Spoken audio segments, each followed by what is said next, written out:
सो अब रिप्रोडक्शन में हम लोग रिप्रोडक्शन इन एंजियोस्पर्म देखेंगे। इसमें फ्लावर का स्ट्रक्चर और पॉलिनेशन की प्रोसेस, फर्टिलाइजेशन का डायग्राम, सीड जर्मिनेशन, ये सब चीज़ हम लोग को देखना है। चलिए सबसे पहले एक एंजियोस्पर्मिक प्लांट, यानी एंजियोस्पर्म किसको कहते हैं, जो फ्लावरिंग प्लांट होते हैं। तो फ्लावर का स्ट्रक्चर आपको सबसे पहले देखना है। फ्लावर में ये हमारा पेडिसिल हो गया, इसके बाद क्या होगा, ये आपके सेपल्स हो गए जो ग्रीन कलर के होते हैं, सेपल्स।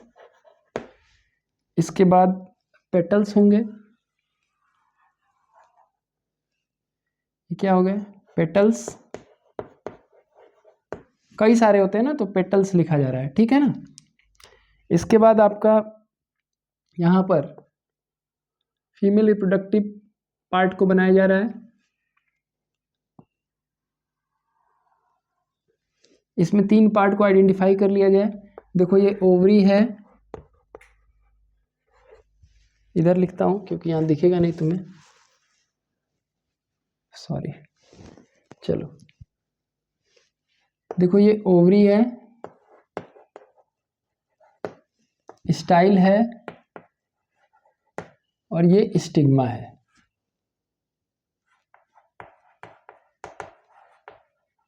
ठीक है, और इन तीनों को मिला दिया जाए तो इसको पिस्टिल बोलते हैं। Pistil is the female reproductive part of the flower. और इसी तरह से मेल रिप्रोडक्टिव पार्ट में हम देख लें तो यहाँ से स्टेमेन देखो दिख रहा है, ये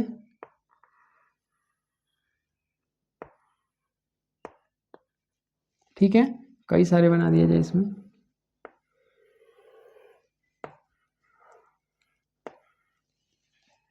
इधर भी ऐसे होगा,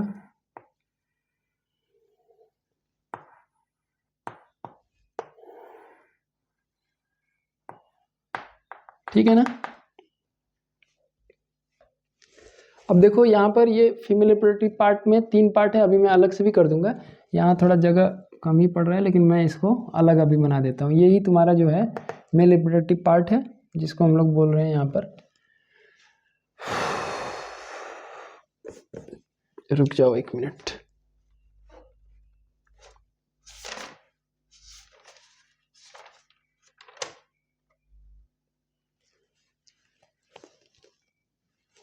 यहाँ कहाँ बनाए, देखो, चलो मैं यहाँ बना देता हूँ। देखो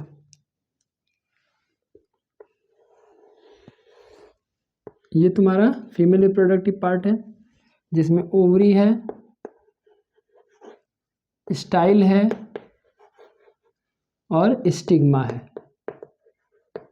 ठीक है। और यहाँ जो मैंने बनाया ऑरेंज कलर से, इसको भी बना दे रहा हूँ।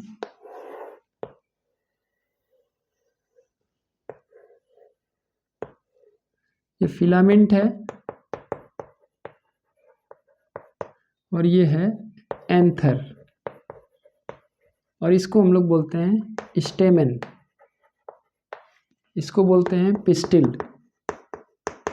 तो ये कहलाते हैं एसेंशियल वॉल या essential part of the flower, क्योंकि फ्लावर क्या होता है, it is a reproductive part of the plant, है ना। एंजियोस्पर्मिक प्लांट में रिप्रोडक्टिव पार्ट क्या होता है, फ्लावर होता है। और फ्लावर में बाकी के जो 2 पार्ट है, यानी पेटल्स और सेपल्स जो हैं, ये क्या है, नॉन रिप्रोडक्टिव पार्ट है, non reproductive part.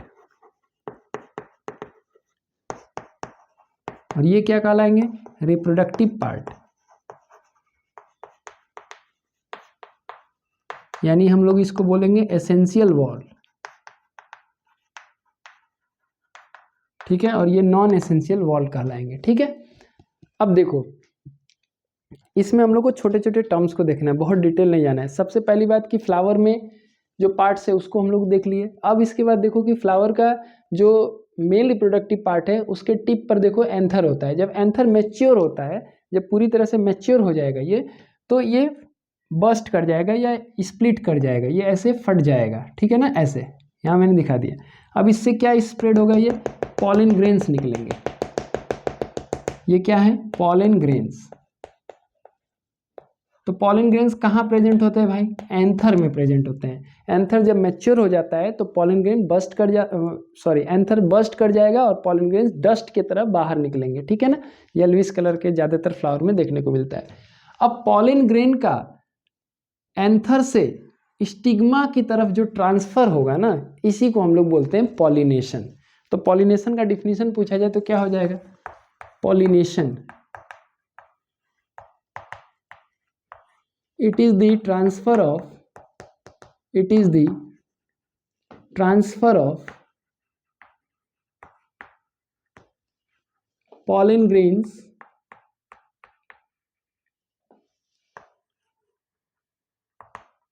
from anther to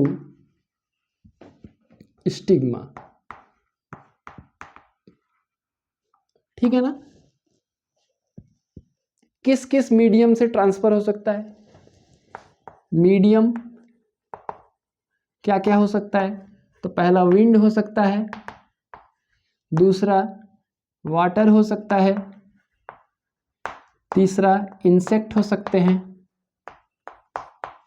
इसके अलावा भी है, लेकिन मैं 3 ही लिख रहा हूँ भाई। देखो, एनिमल में भी एलिफेंट से हो सकता है, ह्यूमन बीइंग से हो सकता है, लेकिन तुम्हारे लिए अभी जरूरी नहीं है। तो 3 इंपॉर्टेंट मेथड आप जानिए। ज़्यादातर पॉलिनेशन इन्हीं चीज़ से होता है, विंड से, वाटर से और इंसेक्ट से। पॉलन ग्रेन डस्ट की तरह होते हैं, हवा के साथ उड़ सकते हैं, पानी के साथ बह सकते हैं, और इंसेक्ट जब बैठते हैं फ्लावर पर तो उनके पैरों में ये चिपक जाते हैं, जिससे अब वही इंसेक्ट फिर बैठेगा फ्लावर के स्टिग्मा के पास, तो वो पॉलन ग्रेन स्टिग्मा पर चला जाता है। तो पॉलिनेशन हम जान गए, मीडियम जान गए। अब पॉलिनेशन भी 2 तरह का होता है। टाइप्स ऑफ पॉलिनेशन क्या क्या है? टाइप्स ऑफ पॉलिनेशन, छोटे छोटे क्वेश्चन हैं ये सब। टाइप्स ऑफ पॉलिनेशन 2 हैं। एक सेल्फ पॉलिनेशन है, सेल्फ पॉलिनेशन, और दूसरा है क्रॉस पॉलिनेशन।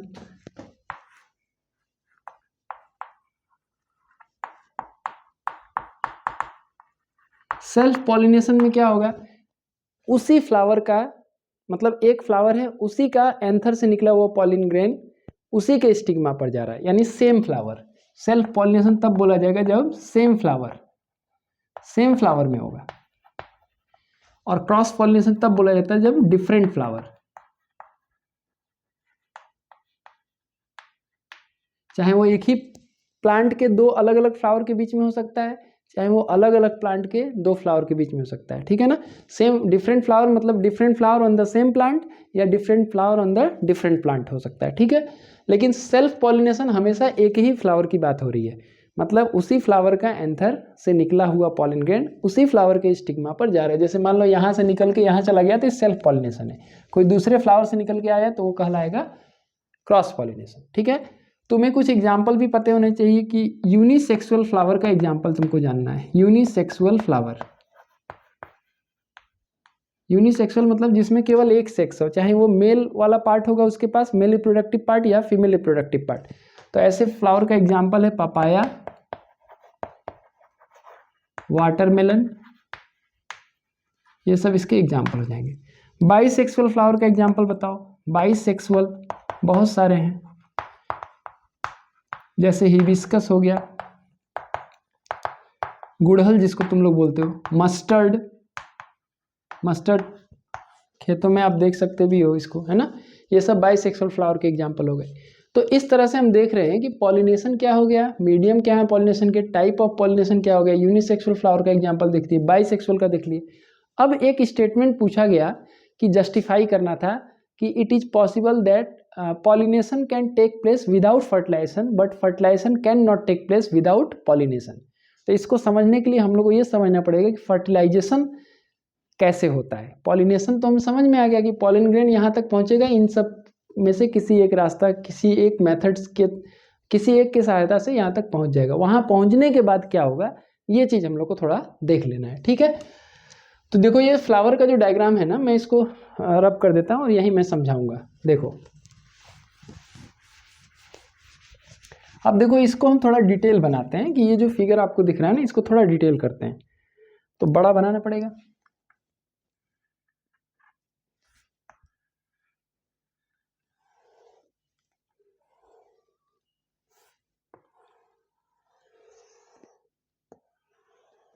देखो, इसी को मैग्नीफाई किया गया है।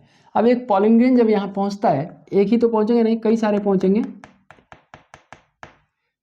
एक को डेवलप करते हुए दिखा देंगे। लेकिन उससे पहले हम यहाँ पर बनाएंगे ओव्यूल। ठीक है।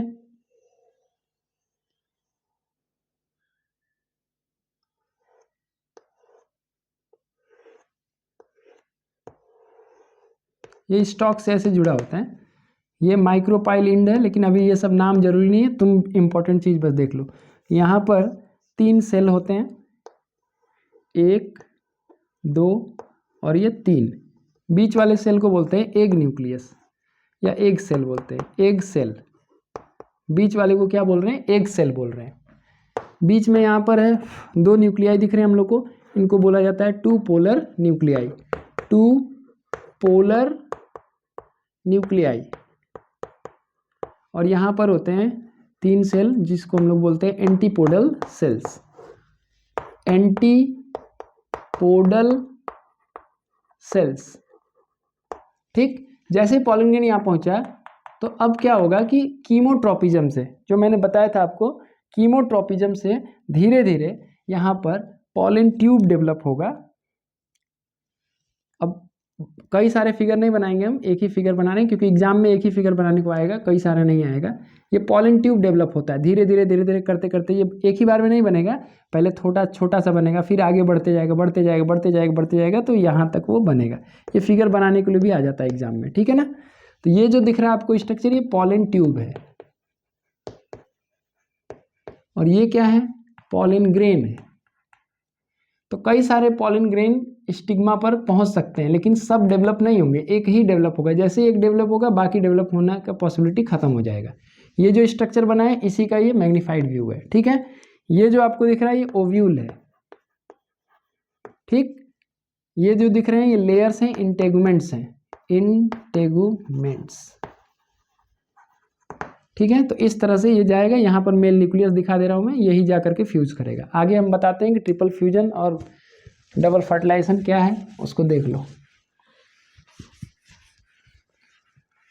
ये फिगर बहुत इंपॉर्टेंट है भाई, एग्जाम में आ सकता है बनाने को भी, या तुम्हें बना करके लेबल करने को आ सकता है, ठीक है। तो देखो होता क्या है इसमें, जो पॉलन ग्रेन है इसका पूरा डिटेल तुम्हें नहीं जानना है, सिंपल में बना देना। ये पॉलन ग्रेन है, इसमें 2 तरह का न्यूक्लियस होता है। एक होता है जेनरेटिव न्यूक्लियस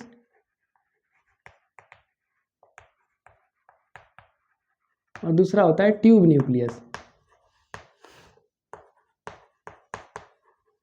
यही ट्यूब न्यूक्लियस जो होता है पॉलन ट्यूब बनाता है, फॉर्म्स पॉलन ट्यूब।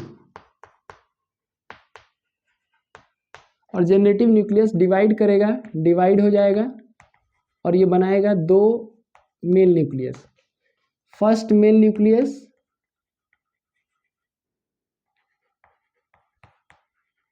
और सेकंड मेल न्यूक्लियस। देखो यहाँ से है ना, ऐसे जब पहुंचेंगे तो 2 न्यूक्लियस बन जाएंगे। अब इसमें से ये जो सेल दिखाया मैंने, एक सेल बनाया मैंने, और इसके साइड में जो 2 रहेंगे उनको हम लोग बोलते हैं सिनर्जिड्स। ये सब नाम अगर नहीं भी याद है तो एक न्यूक्लियस याद रखना, बाकी नहीं भी याद रहेगा तो काम चलेगा, लेकिन एक न्यूक्लियस से मेल न्यूक्लियस फेज करेगा। देखो जो पॉलन ग्रेन है वो जब डेवलप होगा तो ऐसे पॉलन ग्रेन से क्या बन जाएगा, ऐसे ये ट्यूब निकल जाएगा ऐसे, ठीक है। अब यहाँ पर क्या था, ट्यूब न्यूक्लियस आ गया, यहाँ पर उसने ट्यूब बनाना है, आगे ऐसे ट्यूब बढ़ते जाएगा। और ये जो है एक न्यूक्लियस से आगे 2 न्यूक्लियस में ऐसे ये ट्यूब आगे बढ़ेगा, ट्यूब न्यूक्लियस आगे चल रहा है। और यहाँ पर ये एक मेल न्यूक्लियस जो था वो 2 मेल न्यूक्लियाई में ब्रेक हो जाएगा ऐसे। अब फर्स्ट मेल न्यूक्लियस जो होगा, फर्स्ट मेल न्यूक्लियस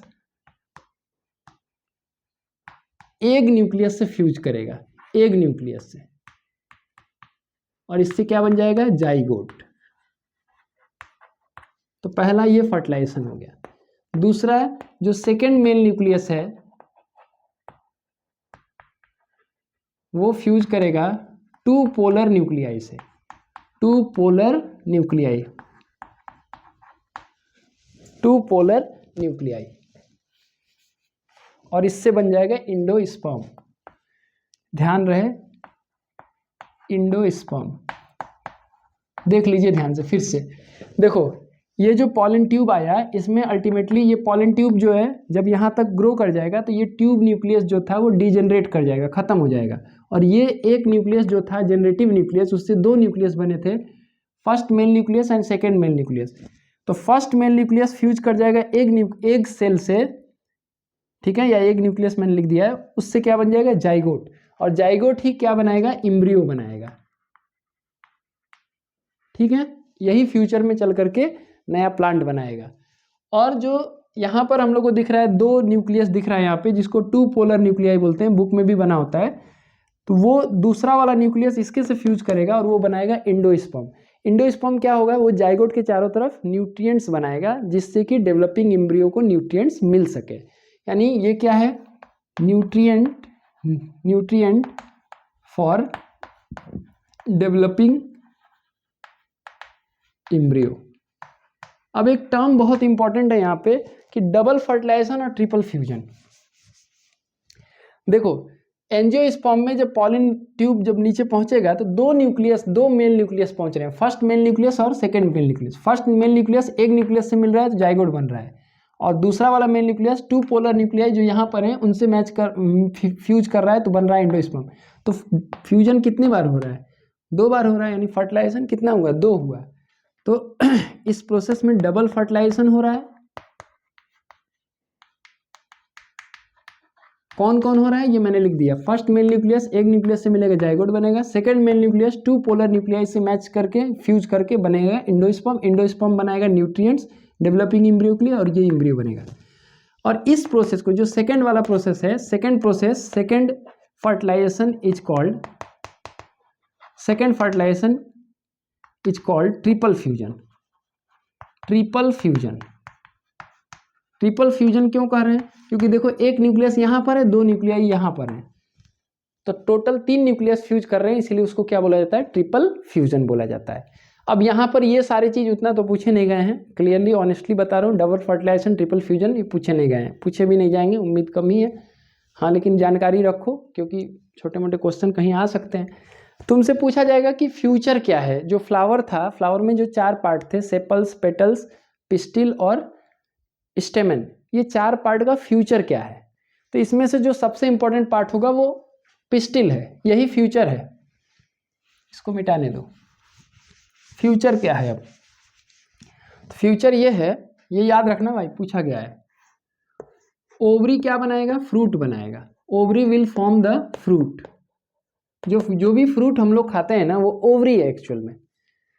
और ओव्यूल जो है, जो ओवरी के अंदर है, जहां पर देख रहे हो ये ओव्यूल है, ये क्या बनाएगा, सीड बनाएगा। ये पूछा गया है कि फ्यूचर क्या होगा। अब बाकी के पार्ट क्या रहे, sepals, petals, stamens fall of या डीजेनरेट हो जाएंगे। कुछ फ्रूट्स में हम लोग को देखने में, जैसे ब्रिंजल, बैंगन जो है उसको देखो, उसके डंठल के पास हरा रंग दिखेगा आपको, वो क्या है, सेपल है, ठीक है। टमाटर में भी तुम देखो रहेगा, ठीक है। तो कुछ पार्ट परसिस्ट कर जाते हैं कभी कुछ फ्रूट्स में, लेकिन अक्सर फ्रूट्स में क्या होता है, ये सब पार्ट डैमेज हो जाएंगे, हट जाएंगे, ठीक है ना।